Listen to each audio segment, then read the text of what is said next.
Welcome to టీవీ24 news. ముందుగా headlines చూద్దాం. రాజంపేటలో టీడీపీకి భిక్ష, పార్టీకి గుడ్ బై చెప్పిన సుగువాసి బాలసుబ్రహ్మణ్యం. గత ఎన్నికల్లో రాజంపేట నుంచి టీడీపీ అభ్యర్థిగా పోటీ చేసి ఓటమి. టీడీపీ అధినేత చంద్రబాబుకు రాజీనామా లేఖ.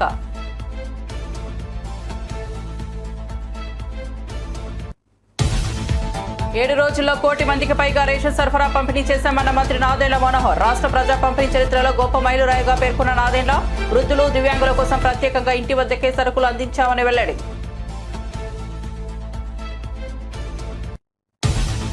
మహిళా ఎస్ఐపై చేసుకున్న కాంగ్రెస్ నేత వీడియో వైరల్. పరోటా విషయంలో హోటల్ సిబ్బందితో వాగ్వాదం. పోలీసులకు సమాచారం ఇచ్చిన హోటల్ యాజమాన్యం. ఘటనా స్థలానికి చేరుకున్న కల్లూరు ఎస్ఐ హరిత.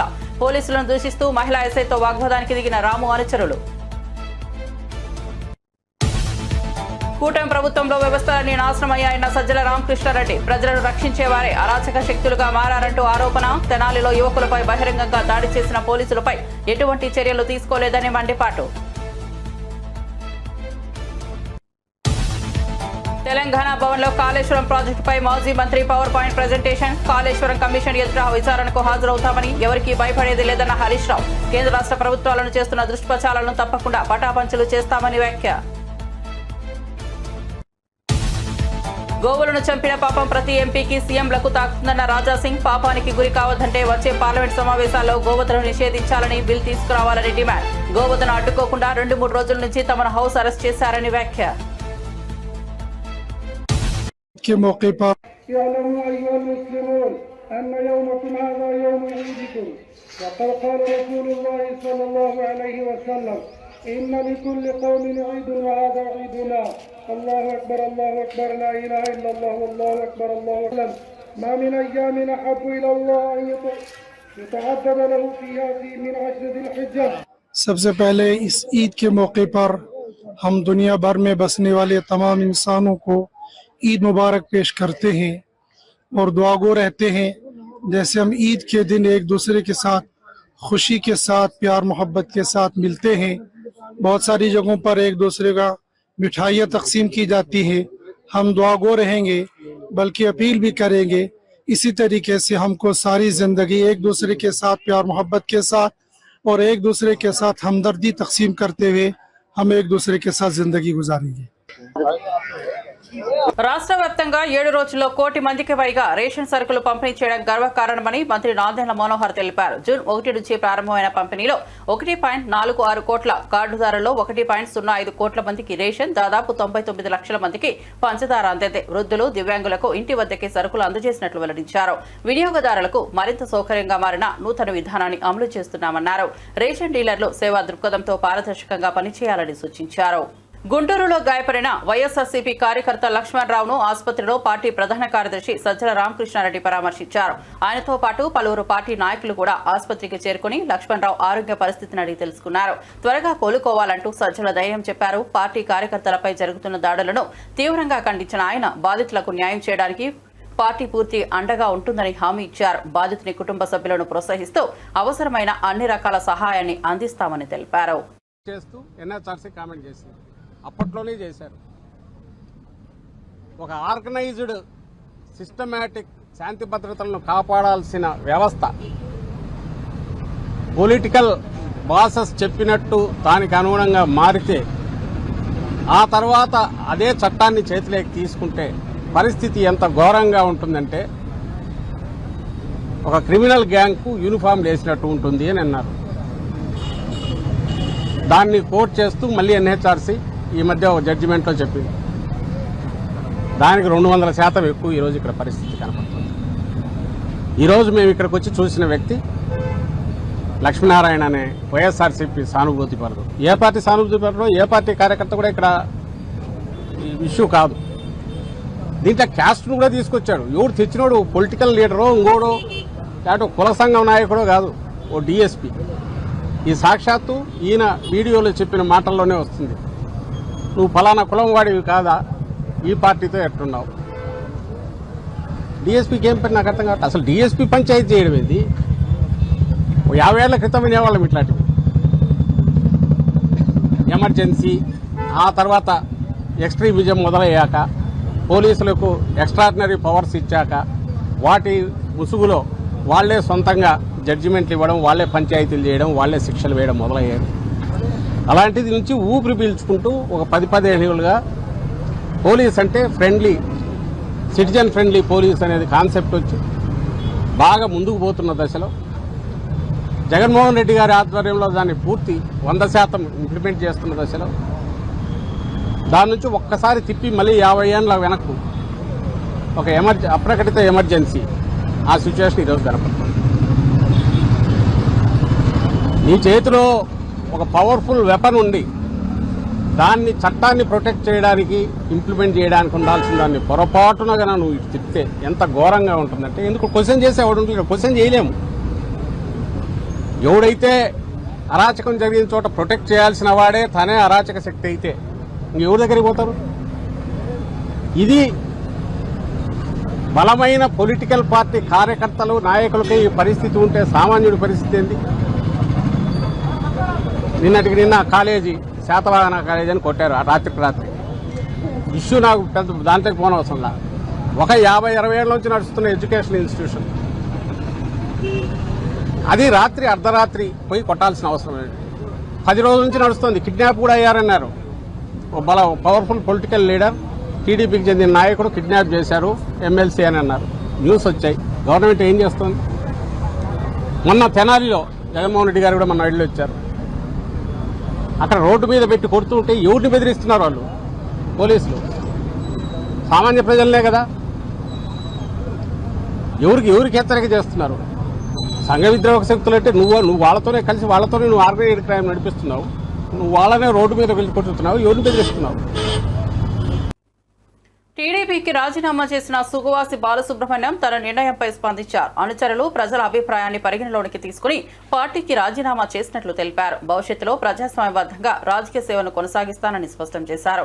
ప్రజల సమస్యల పరిష్కారమే తన లక్ష్యమని, త్వరలో తన తదుపరి రాజకీయ దిశపై స్పష్టత ఇస్తానన్నారు. ఈ నిర్ణయం పూర్తిగా ఆత్మవిమర్శ తర్వాత తీసుకున్నదని చెప్పారు. సమావేశం ఏర్పాటు చేసి మీ అందరినీ పిలిచి మాట్లాడడం జరుగుతుంది. అప్పుడు అన్ని విషయాలు వివరిస్తాను. ముఖ్యంగా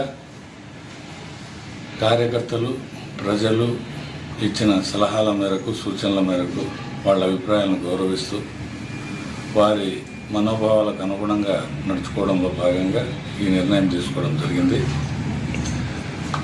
భవిష్యత్తులో ప్రజాస్వామ్య పద్ధతుల్లోనే రాజకీయంగా ప్రజలకు మేలు చేసేదానికి నా చివరి క్షణం వరకు ప్రజల కోసం తోడ్పాటు అందించేదానికి నేను రాజకీయాల్లో కొనసాగుతాను, ప్రజాసేవ చేస్తాను. అది ఏ విధంగా అనేది ప్రజలతో మాట్లాడే వాళ్ళ ఆలోచనలకు అనుగుణంగా నిర్ణయం తీసుకోవడం జరుగుతుంది. మీకు తెలియజేస్తాను. రాజీనామా లేఖను ఎవరికి పంపించినారు, ఎలా పంపించారు, ఎప్పుడు పంపించారు? ఈరోజు ఉదయం పార్టీ జాతీయ అధ్యక్షుడు పంపించారు. ఎందువల్ల తెలుగుదేశం పార్టీ రాజీనామా చేసేసాము? కూర్చొన్నప్పుడు మాట్లాడదాము. నేను దాదాపుగా ఒక 5-6 నెలల నుంచి అందరి అభిప్రాయాలు తీసుకోవడం జరిగింది. దాని ప్రకారం నేను నిర్ణయం తీసుకున్నాను. వైఎస్ఆర్ కాంగ్రెస్ పార్టీకి ఉన్న ఆలోచనలు ఉందా? ఇప్పటికైతే నాకు ఈ రోజు వరకు అయితే ఆలోచన లేదు. భవిష్యత్తులో ప్రజల సూచనలను బట్టి తీసుకునే నిర్ణయం మీకు తెలియజేసి తీసుకోవడం జరుగుతుంది.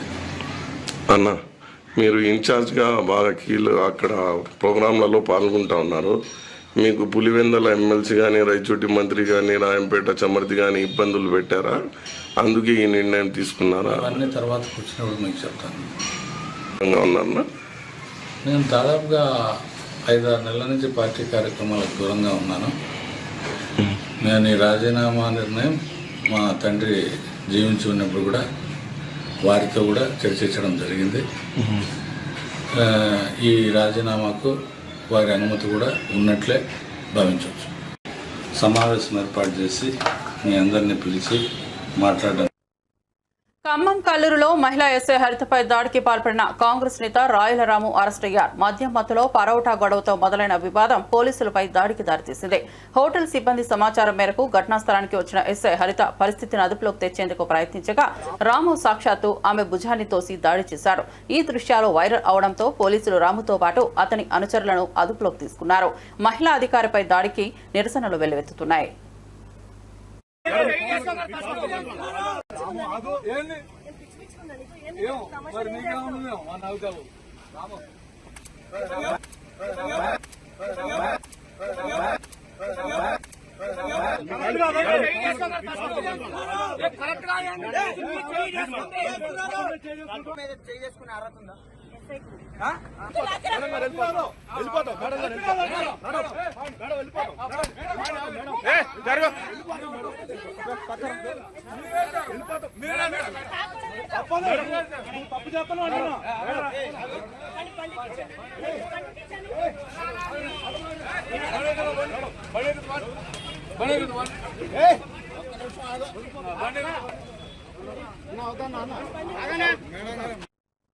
లిక్కర్ కేసును కూడా తనపై మోపుతున్నారని వైఎస్ఆర్సీపీ ప్రధాన కార్యదర్శి చెవిరెడ్డి భాస్కర్ రెడ్డి తీవ్రంగా మండిపడ్డారు. డీజీపీ చేస్తున్న పాపాలు ఆయన కుటుంబాన్ని వెంటాడతాయని హెచ్చరించారు. దేవుడి శాపమే కాదు, న్యాయస్థానాల తీర్పులు కూడా తప్పులను విడిచిపెట్టవని పేర్కొన్నారు. కూటమి ప్రభుత్వం చేస్తున్న ప్రతి అక్రమం ఒక్కటిగా బయటపడుతోందన్నారు. అబద్దాలు, కుట్రలు ఆధారంగా కేసులు బనాయించి వేధించడం ప్రజాస్వామ్యానికి విరుద్ధమని తెలిపారు. ఇలా వ్యవహరిస్తే ఇది కూటమికే వ్యతిరేక ప్రభావం చూపుతుందని స్పష్టం చేశారు. కేసులు లింక్ కలుపుతా ఉన్నారంట. ఇది ఎంత పాపం అంటే, నా జీవితంలో లిక్కర్ అంటే భయపడే వ్యక్తిని నేను ఎప్పుడో 2001లో జెడ్పీటీసీగా పోటీ చేసిన రోజు నుంచి ఈ రోజు వరకు నేను కంటెస్ట్ చేసిన ఎన్నికల్లో ఏ ఎన్నికల్లో అడిగినా కూడా ఒక లిక్కర్ బాటిల్ కూడా నేను ఎప్పుడు ఇచ్చినటువంటి వాడిని కాదు. నాకు అలవాటు లేకపోవడం కాదు, ఇచ్చినటువంటి వాడిని కాదు. దీనికి ఒక బలమైన కారణం ఉంది. నా తమ్ముడు లిక్కర్ తాగి లివర్ డిసీజ్తో చనిపోయాడు. మా నాన్న ముందు అలవాటు వాళ్ళ కుటుంబాన్ని డిస్టర్బ్ చేశాడు. డీజీపీ గారు ఎలా వెళ్తున్నా అంటే, ఆయనకు ఒక 200 సంవత్సరాలు నేను బతుకుతాను, 200 సంవత్సరాలు నాకుంది లైఫ్ కాబట్టి ఇక్కడ గుర్తుపెట్టుకో డీజీపీ గారు, చేసే ప్రతి తప్పుకి భగవంతుడు ఆలోచిస్తుంటాడు. మీరు తీసుకునే ప్రతి నిర్ణయాన్ని భగవంతుడు ఆలోచిస్తుంటాడు. మీరు పెట్టేటటువంటి సామాన్యులకు, ఏ తప్పు చేయని వారికి, అమాయకులకు కేవలం ఆ పోస్టింగ్లో కూర్చోవడం కోసం మీరు తీసుకునే నిర్ణయాలన్నీ, ఆ పాపాలన్నీ మిమ్మల్ని, మీ కుటుంబాన్ని వెంటాడుతాయని గుర్తుపెట్టుకో. భగవంతుడు విధించే శిక్షే కాదు, రేపు న్యాయస్థానం ముందు ఈరోజు నన్ను మీరు జైలుకి పంపొచ్చు. డీజీపీ గారు, కమిషనర్ ఆఫ్ పోలీస్ రాజశేఖర బాబు గారు, కింద పైన పడుకున్న తాపత్రయపడుతున్న కొల్లు శ్రీనివాస్ గారు ఈరోజు ఇబ్బంది పెట్టొచ్చాయా? ఇబ్బంది పెట్టండి. కానీ సమయం వచ్చినప్పుడు దేవుడు విధించే శిక్షతో పాటు న్యాయస్థానాలు కూడా మీకు శిక్ష విధిస్తాయి. గుర్తుపెట్టుకోండి. ఖచ్చితంగా చెప్తున్నా, చేస్తున్న ప్రతి తప్పు మిమ్మల్ని వెంటాడుతుంది భవిష్యత్తులో. గుర్తించుకోమని దేవుణ్ణి నమ్మే వ్యక్తిగా చెప్తున్నా. చేసుకోండి, అడిగకుండా మీరు అరెస్ట్ చేసుకొని, కానీ సామాన్యులు ఇబ్బంది పెట్టదండి. పాపం చిన్న వాళ్ళని నరకం చూపించకండి. ఇప్పుడు చాలా మందిని తీసుకెళ్ళడానికి ఒక పెద్ద టీములు ఎందుకయ్యా బాబు నువ్వు రమ్మంటే తెల్లారితే నీ సిట్ ఆఫీస్కి వచ్చి కూర్చుంటా. దయచేసి చిన్న ప్రాణాలను చంపేయకండి. మీకు ఎవరినైతే మీరు అరెస్ట్ చేస్తే మీ కళ్ళు చల్లబడతాయో, ఎవరినైతే జైలుకి పంపితే నీ కడుపు నిండుతుందో, ఎవరినైతే శిక్షిస్తే తాత్కాలికంగా నీ మనసు ప్రశాంతంగా ఉంటుందో వాళ్ళ వైపే రండి. మీరు వాళ్ళ గురించి ఆలోచించండి. అందుకే మేము సిద్ధంగానే ఉన్నాం. ఏదన్నా అన్ని పైన దేవుడు చూస్తుంటాడు, ఇరికించండి. చెప్పాం కదా, మీరు కొట్టే దెబ్బ ఈరోజు మీ ద్వారా చెప్తున్న తాత్కాలికమ్మ, మీరు చేస్తున్న తప్పులకు దేవుడు కొట్టే దెబ్బ మీకు దీర్ఘకాలం ఉంటుందనే విషయాన్ని గుర్తుంచుకోమని హెచ్చరిస్తున్నాను. లిక్కర్ కేసులు లింక్ కలుపుతా ఉన్నారంట. ఇది ఎంత పాపం అంటే, నా జీవితంలో లిక్కర్ అంటే భయపడే వ్యక్తిని. కాళేశ్వరం ప్రాజెక్టు ద్వారా ఇప్పటి వరకు మొత్తం 20,33,572 ఎకరాలకు సాగునీరు అందినట్లు మాజీ మంత్రి ఎమ్మెల్యే హరీష్ రావు వెల్లడించారు. రాష్ట్ర నీటిపారుదల శాఖ అధికారులు ఇచ్చిన అధికారిక గణాంకాల ఆధారంగా ఈ వివరాలను ప్రజల ముందుకు తీసుకొచ్చారు. కాళేశ్వరం ప్రాజెక్టును విమర్శించేవారంతా ఈ వాస్తవాలను గుర్తుంచుకోవాలని హరీష్ రావు సూచించారు. ఈ భారీ ప్రాజెక్టు వల్ల రాష్ట్రంలోని పలు జిల్లాల్లో సాగు విస్తీర్ణం గణనీయంగా పెరిగిందని తెలిపారు. రైతుల జీవితాల్లో వెలుగు నింపిన ప్రాజెక్టుపై అపోహలు పుట్టించాలన్న కుట్రలకు ఇది సమాధానమని పేర్కొన్నారు. అప్పుడప్పుడు చూస్తుంటారు, రేవంత్ రెడ్డి ఒకసారి మాట్లాడతాడు, కాళేశ్వరం మీద 1 ఎకరా బారలేదంటాడు. ఉత్తమ్ కుమార్ రెడ్డి రోజు నిద్రలేసి 50,000 ఎకరాలే బారిందంటాడు. ఇంకొక కాంగ్రెస్ నాయకుడు అంటాడు 1,00,000 ఎకరాలే బారిందంటాడు. ఇవాళ నోటికి మొక్కాలి, ఒక్కొక్క లీడర్ ఒక్క తీరుగా మాట్లాడతాడు. ఇది నేను చెప్తున్నది కాదు, source submission of irrigation engineers report to the newly formed Congress government. కొత్తగా రాష్ట్రంలో ఏర్పాటైన కాంగ్రెస్ ప్రభుత్వానికి వీళ్ళు కాళేశ్వరం రివ్యూకు పోతే ఇరిగేషన్ డిపార్ట్మెంట్ ఇచ్చిన ప్రజెంటేషన్ కాపీ, ఇది నా సొంత కవిత్వం కాదు, డిపార్ట్మెంటు కాంగ్రెస్ ప్రభుత్వానికి ఇచ్చిన ప్రజెంటేషన్. కాళేశ్వరం ద్వారా అప్పటికి 98,570 ఎకరాలు ఆయకట్టని, ఇది డైరెక్ట్ కాలువల ద్వారా. అదే విధంగా కాలువల ద్వారా నింపిన 456 చెరువులను నింపడం ద్వారా 40,000 ఎకరాల ఆయకట్టు. SRSP stage 1, stage 2 Nizam Sagar కు 1,67,000 ఎకరాల కొత్త ఆయకట్టు. మొత్తం 3,04,766 ఎకరాల కొత్త ఆయకట్టుకి ఇచ్చాం. అదేవిధంగా స్థిరీకరణ 17,08,230 ఎకరాలు స్థిరీకరణ జరిగింది. అదేవిధంగా కూడవెల్లి హల్దీ వాగుల ద్వారా ఇందాక కేటీఆర్ గారు చెప్పినట్టు ఆ 2 వాగుల మీద 66 చెక్ డ్యాములు నింపితే 20,576 ఎకరాలకు సాగునీరు అందింది. మొత్తంగా కాళేశ్వరం ప్రాజెక్టు ద్వారా 20,33,572 ఎకరాలకు సాగునీరు అందింది.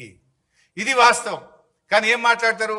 1 ఎకరా బారలేదని ఒకడంటాడు, 50,000 ఎకరాలు బారిందని ఒకడంటాడు, 1,00,000 ఎకరాలు బారిందని ఒకడంటాడు.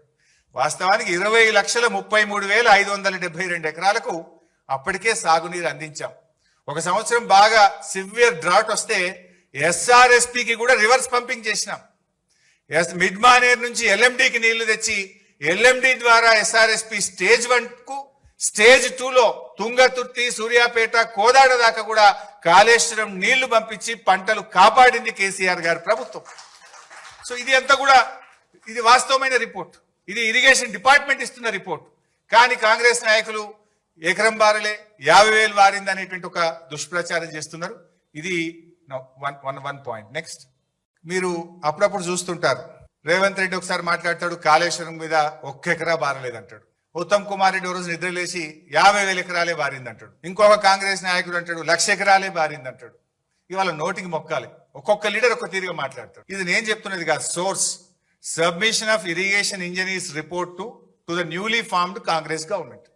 కొత్తగా రాష్ట్రంలో ఏర్పాటైన కాంగ్రెస్ ప్రభుత్వానికి వీళ్ళు ఈ సందర్భంగా లక్షలాది గోవులను బలి ఇవ్వడం పాపకృత్యమని, ఈ పాపం ప్రతి ఎంపీకి వారి కుటుంబానికి తాకుతుందంటూ హైదరాబాద్ ఎమ్మెల్యే రాజాసింగ్ తీవ్ర వ్యాఖ్యలు చేశారు. గోమాతను జాతీయ పశువుగా ప్రకటించాలని డిమాండ్ చేస్తూ గోహత్య నిర్మూలన కోసం పార్లమెంట్లో ప్రత్యేక బిల్లు ప్రవేశపెట్టాలని విజ్ఞప్తి చేశారు.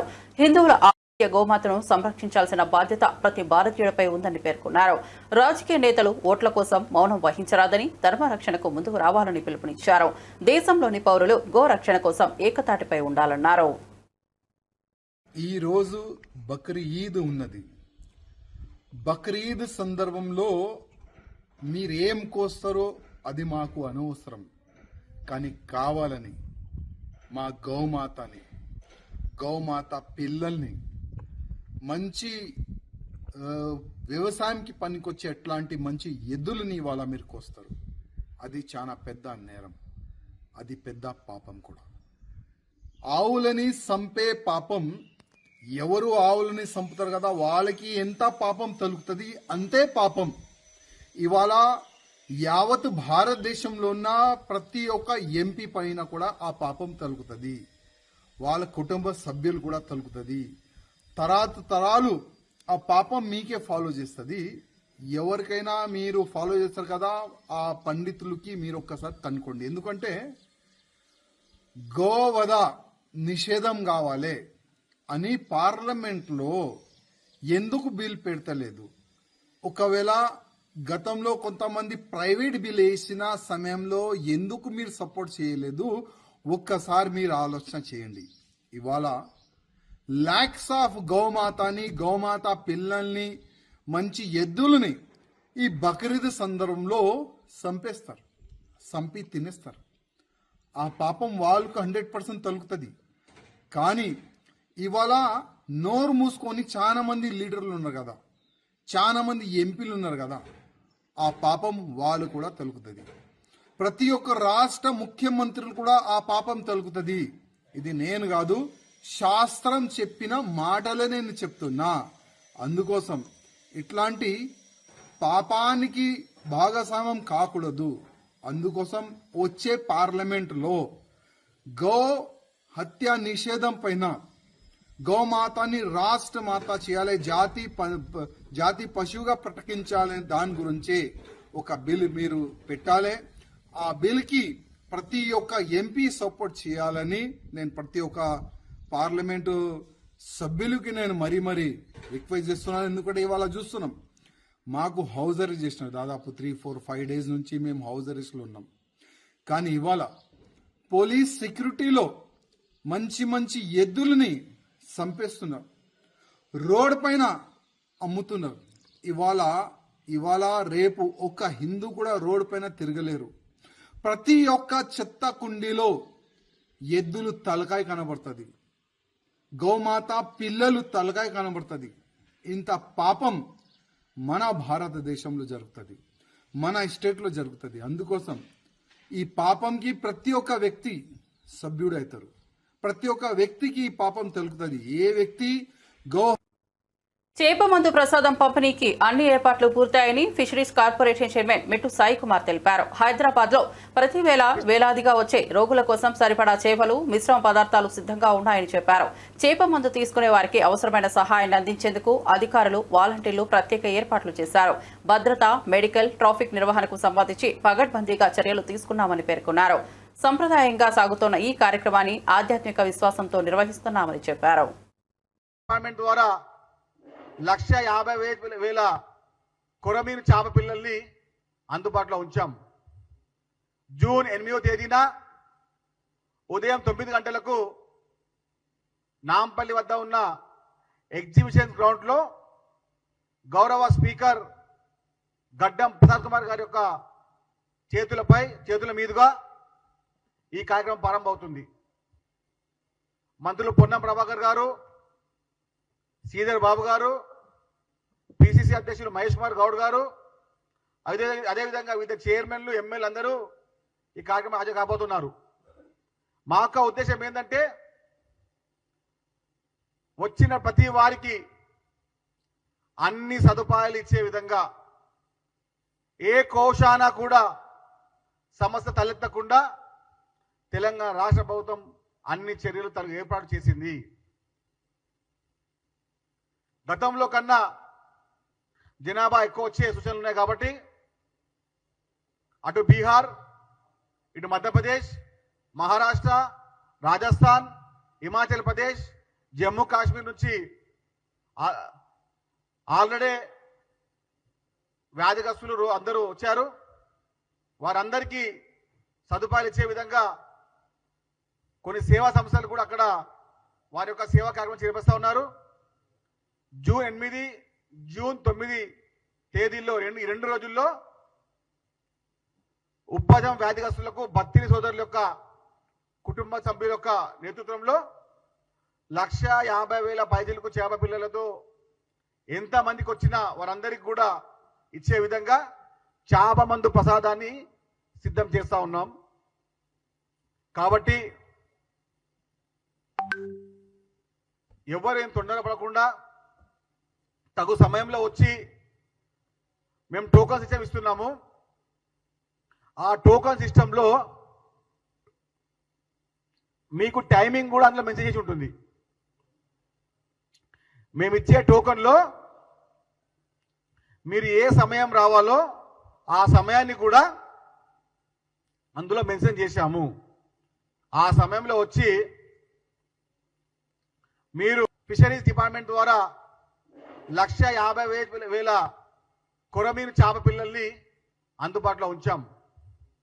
జూన్ 8వ తేదీన ఉదయం 9 గంటలకు నాంపల్లి వద్ద ఉన్న ఎగ్జిబిషన్ గ్రౌండ్లో గౌరవ స్పీకర్ గడ్డం ప్రసాద్ కుమార్ గారు ఓటు కోసం 5 ఏళ్లలో 20 లక్షల ఉద్యోగాలు ఇస్తామన్నారు. అంటే ఏడాదికి కనీసం 4 లక్షలు కావాలి. కానీ ఏడాది అవుతున్నా ఒక్క ఉద్యోగమైనా ఇచ్చారని వైఎస్ఆర్సీపీ అధికార ప్రతినిధి కారుమూరు వెంకటరెడ్డి ప్రశ్నించారు. కూటమి ప్రభుత్వం అధికారంలోకి వచ్చాక ఉన్న ఉద్యోగాల్లోంచే 3 లక్షల మందిని తొలగించారన్నారు. ఉద్యోగం ఇవ్వలేకపోతే నిరుద్యోగ వృత్తి ఇవ్వాలన్నారు. అది కూడా ఇప్పటి వరకు ఒక్కరికి ఇవ్వలేదని ఆవేదన వ్యక్తం చేశారు. నిరుద్యోగుల నమ్మకాన్ని మోసం చేసి వారికి అంధకార భవితవ్యం చూపించిన బాధ్యత చంద్రబాబుకు, పవన్ కళ్యాణ్ కు ఉండాలని విమర్శించారు. ప్రచార హడావిడికి పట్టుమని పరిపాలన లేని ప్రభుత్వం ప్రజలను తీవ్రంగా నిరాశపరుస్తోందన్నారు. 20 లక్షల ఉద్యోగాలు ఇస్తామని చెప్పారు 5 ఏళ్లకి. అంటే సంవత్సరానికి 4 లక్షల ఉద్యోగాలు ఇస్తామని చెప్పారు. మరి ఒక ఏడాది గడిచిపోయింది, 4 లక్షల ఉద్యోగాలు కాదు కదా, 4 ఉద్యోగాలు కూడా ఇచ్చినటువంటి పరిస్థితి లేకపోగా ఉన్నటువంటి ఉద్యోగులను కూడా తొలగించినటువంటి పరిస్థితి. 3 లక్షల మంది ఉద్యోగస్తులను తొలగించారు. అది ఏదైతే వాలంటీర్లకు సంబంధించి కావచ్చు, ఏదైతే బెవరేజ్ కార్పొరేషన్ కావచ్చు, ఫైబర్ నెట్ కావచ్చు, ఏపీఎండిసి కావచ్చు, ఇలా అన్ని రంగాలు చూస్తే 3 లక్షల ఉద్యోగాలు కేవలం సంవత్సర కాలంలో పోయినటువంటి పరిస్థితి. అలానే వీళ్ళు నిరుద్యోగుల్ని ఏదైతే నిరుద్యోగ భృతి ఇస్తాం 3,000 రూపాయలు అని చెప్పి ఒక్కటంటే ఒక్కలకు కూడా ఈ 12 నెలల కాలంలో ఒక్క రూపాయి కూడా నిరుద్యోగ భృతి ఇచ్చినటువంటి పరిస్థితి లేదు. మరీ ముఖ్యంగా జాబ్ క్యాలెండర్ ఇస్తా ఉన్నారు. 12 నెలలు అయింది, జనవరి 1 జాబ్ క్యాలెండర్ అన్నారు, జనవరి పోయి ఆల్రెడీ 6 నెలలు అవుతుంది, మరి జాబ్ క్యాలెండర్కి అతి లేదు. అదేవిధంగా మీరు చూస్తే మరీ ముఖ్యంగా పవన్ కళ్యాణ్ గారు ఏదైతే షణ్ముఖ వ్యూహం అని చెప్పి ప్రతి నియోజకవర్గంలో ప్రతి సంవత్సరం 500 మందికి 10 లక్షల రూపాయలు పెట్టుబడి సాయం కింద ఇస్తామని చెప్పారు. ఒక్కటంటే ఒక్క రూపాయి కూడా ఈ ఒక్క నెల ఏ ఒక్క నియోజకవర్గంలో ఇచ్చినటువంటి పరిస్థితి లేదు. ఈ విధంగా నిరుద్యోగులు మోసం చేశారు. అదే జగన్మోహన్ రెడ్డి గారి హయాంలో అయితే నిరుద్యోగులకు సంబంధించి ఉద్యోగాలు మీరు చూస్తే 2019-24 మధ్య శాశ్వత ఉద్యోగాలు అంటే ప్రభుత్వ శాశ్వత ఉద్యోగాలు 2,31,300 అంటే 2,31,000. కాంట్రాక్ట్ ఉద్యోగులు 43,923 మంది తీసుకున్నాం. అవుట్ సోర్సింగ్ ఇతర ఉద్యోగులు 3,73,161 అంటే మొత్తంగా 6,48,087 ఉద్యోగాలు జగన్మోహన్ రెడ్డి గారు 5 ఏళ్ల సమయంలో ఇవ్వడం జరిగింది. అదేవిధంగా మీరు చూస్తే మిగిలిన కొత్త పరిశ్రమల ఏర్పాటు ద్వారా 28,92,000 మందికి ఉపాధి కల్పించడం జరిగింది. మొత్తంగా మీరు ఎంఎస్ఎంఈల ద్వారా 22 లక్షలు, భారీ పరిశ్రమల ద్వారా 6,85,000, నైపుణ్య శిక్షణ ద్వారా 4,51,000 మందికి ఉద్యోగాలు. అట్లానే వైఎస్ఆర్ చేయూత్ ద్వారా 18.3 లక్షల మందికి ఉపాధి కల్పించారు. అంటే మొత్తం జగన్మోహన్ రెడ్డి గారి హయాంలో 2019-24 మధ్య కోవిడ్ 2 సంవత్సరాలు ఉన్నా కూడా 58,22,000 మందికి ఉపాధి ఉద్యోగ అవకాశాలు జగన్మోహన్ రెడ్డి గారి 5 సంవత్సరాలు కల్పించింది. అంతే దాదాపుగా సంవత్సరానికి జగన్మోహన్ రెడ్డి గారి హయాంలో 12 లక్షల ఉద్యోగాల కల్పన జరిగినట్టుగా చెప్పాలి. ఎందుకంటే దాదాపు 58 లక్షలు అంటే 5 ఏళ్లు, 12 60 అంటే దాదాపుగా సంవత్సరానికి 12 లక్షల ఉద్యోగ ఉపాధి అవకాశాలు కల్పించడం జరిగింది. కానీ ఈరోజు ఒక్కటంటే ఒక ఉపాధి లేదు, ఒక్కటంటే ఒక ఉద్యోగం లేదు. ఈ విధంగా నిరుద్యోగుల్ని నట్టేట ముంచాడు చంద్రబాబు నాయుడు గారు, పవన్ కళ్యాణ్ గారు అని చెప్పాలి. అదేవిధంగా ఉద్యోగులను ఏ విధంగా మోసం చేశారంటే అసలు మేము వచ్చేస్తే నెల ఫస్ట్ తారీఖు శాలరీ ఇస్తాం, మీకు ఐఆర్ ప్రకటించేస్తాము, ఐఆర్ అంటే మధ్యంతర వృత్తి, అలానే మీకు సకాలంలో డిఏలు ఇస్తాము అని చెప్పి ఈ రోజు వాళ్ళ అధికారంలోకి వచ్చి 12 నెలలు అయింది. ఐఆర్ ఒకళ్ళంటే ఒకళ్ళకి కూడా ఐఆర్ ఇచ్చినటువంటి పరిస్థితి లేకపోగా ఈ రోజు పిఆర్సీ రహదారుల అభివృద్ధి విషయంలో రాష్ట్ర కేబినెట్ చారిత్రక నిర్ణయం తీసుకోనుందని రెవెన్యూ, గృహ నిర్మాణం, సమాచార శాఖల మంత్రి పొంగులేటి శ్రీనివాసరెడ్డి ప్రకటించారు. రాష్ట్ర వ్యాప్తంగా రోడ్ల పరిస్థితిని సమీక్షించి వాటిని మెరుగుపరిచేందుకు సమగ్ర కార్యాచరణ రూపొందించామని తెలిపారు. నాణ్యతతో కూడిన రహదారులు నిర్మించేందుకు భారీ నిధుల కేటాయింపుతో ముందుకు వెళ్తున్నామని చెప్పారు. గ్రామీణ రహదారుల నుంచి జాతీయ రహదారుల దాకా అన్ని స్థాయిలో అభివృద్ధి చేపడతామని స్పష్టం చేశారు. రోడ్లని ఆనాడు వేసుకోవడం జరిగింది. అలా కాకుండా ప్రతి గ్రామానికి ఒక బీటీ రోడ్డు ఉండాలని, ప్రతి గ్రామం నుంచి మండల హెడ్ క్వార్టర్కి బీటీ రోడ్డు ఏర్పాటు చేస్తూ ప్రతి మండలం నుంచి జిల్లా హెడ్ క్వార్టర్కి డబల్ రోడ్డు, ప్రతి మండలం జిల్లా నుంచి స్టేట్ హెడ్ క్వార్టర్కి 4 లైన్ రోడ్లు ఎక్కడైనా మిస్ అయి ఉన్నా, లింకులు మిస్ అయి ఉన్నా వాటన్నిటినీ ఏర్పాటు చేయాలని సుమారు ఆర్ఎన్బిలో 5,190 కిలోమీటర్లు, పంచాయతీరాజులో 7,947 కిలోమీటర్లు మొదటి విడత వీటిని యుద్ధ ప్రాతిపదిక మీద హ్యామ్ మోడ్లో చేపట్టాలని కూడా కేబినెట్ నిర్ణయించటం జరిగింది. ఇవి 2.5 సంవత్సరంలో ఎగ్జిక్యూషన్ చేసి మెయింటెనెన్స్ 15 సంవత్సరాలు సేమ్ ఏజెన్సీతోనే మెయింటెనెన్స్ చేపియాలని ఈ ప్రభుత్వం చిత్తశుద్ధితో ప్రజల మీద భారం పడకుండా ఉండే విధంగా ఈ హ్యామ్ మోడ్లో యుద్ధ ప్రాతిపదిక మీద ఈ వర్కులు చేయాలని కేబినెట్ తీర్మానించడం జరిగింది. అదే రకంగా మరిన్ని అప్డేట్స్ కోసం చూస్తూనే ఉండండి టీవీ 24 న్యూస్.